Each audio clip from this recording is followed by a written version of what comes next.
Hello friends, तुम्ही बघू शकता की मी आज इथे पापलेट आणले. आज आपण इथं पापलेटचा मस्त रस्सा करणार आहोत. तर आपण प्रोसेसकडे वळूया. अगोदर मी हा पापलेटना स्वच्छ धुवून साफ करून घेते. नंतर आपण त्याचा रस्सा कसा करायचा तो बघूया. तुम्ही बघू शकता मी इथं पापलेटला स्वच्छ साफ करून घेतलं आहे आणि त्याला अशी कापं करून मारून घेतली आहे मी. आणि आता आपण रश्श्याची तयारी करूया. तर इथं मी एक छोटे 2 कांदे चॉप करून घेतले, 2 हिरव्या मिरच्या अशा कापून घेतल्यात आणि आलं आणि लसूण. आता आपण फोडणीची तयारी करूया. तर अगोदर मी इथं कढई गरम केली आहे आणि त्याच्यात मी कढईत तेल गरम केलं आहे. आता आपण त्याच्यात कांदा आणि बाकीचे साहित्य टाकूया.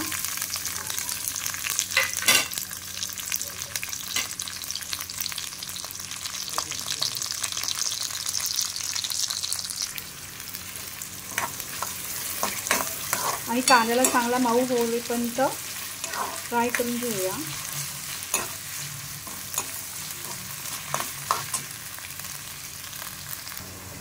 आता मी इथं वाटण टाकलं आहे खोबऱ्याचं. त्याच्यात मी लाल तिखट, सुक्या मिरच्या, हळद, चिंच आणि धणे टाकून ते ग्राइंड केलं आहे. त्याची फाईन पेस्ट केली आहे. ती मी ह्या कांद्यात टाकली आहे.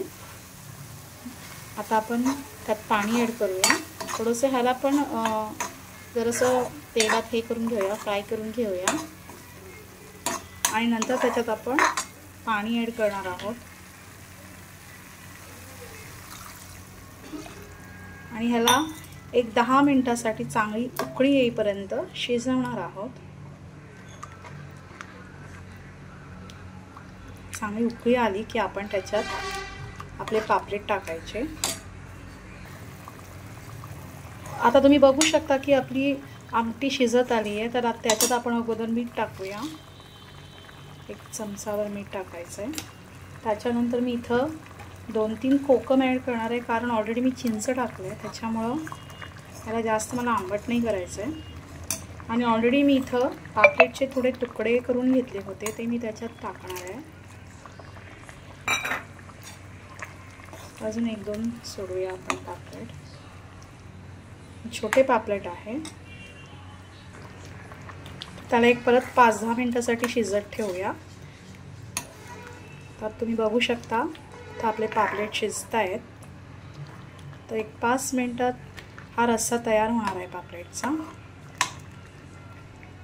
ओके, बघू शकता आपला पापलेटचा रस्सा तयार आहे. तर ह्याच्यावर मी आता थोडीशी ओली कोथिंबीर टाकणार आहे गार्निश करायला.